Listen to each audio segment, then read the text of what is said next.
வருமானத்துக்கும் சேமிப்பு மற்றும் முதலீட்டிற்கும் உள்ள இடைவெளி, அதுக்கு ஒரு காரலேஷன் இருக்கணும். இவ்வளவு சம்பாதிச்சா இவ்வளோ இன்வெஸ்ட் பண்ணணும் மாதம் மாதம்னு, அந்த ஒரு கனெக்டே இல்லாமல் இவங்க மனசில் ஏதோ ஒரு நம்பரை வச்சுக்கிட்டு அந்த நம்பரை பண்ணிக்கிட்டு தாங்க ஏதோ பெருசாக பண்ணுறதா நினச்சிக்கிறாங்க.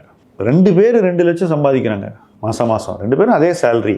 ஒருத்தர் மாதம் 5000 பண்ணுறாரு, இன்னொருத்தர் மாதம் 50000 பண்ணுறாரு. இப்படியே ஒரு 15-20 வருஷம் போகுது.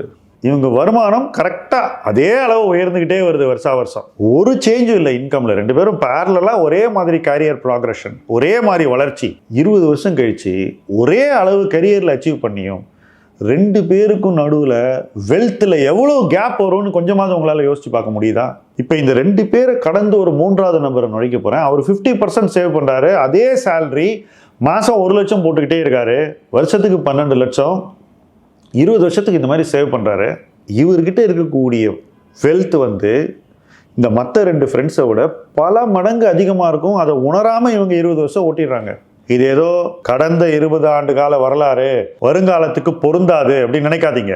உறுதியாக திரும்பவும் இதே தான் நடக்கும். ஸோ நல்ல வருமானம் இருந்தால் கூட எவ்வளவு சேவ் பண்ணணும், எவ்வளவு இன்வெஸ்ட் பண்ணணும், அதை எங்கே இன்வெஸ்ட் பண்ணி ஒரு பெட்டர் ரிட்டர்ன் எடுக்கணும்,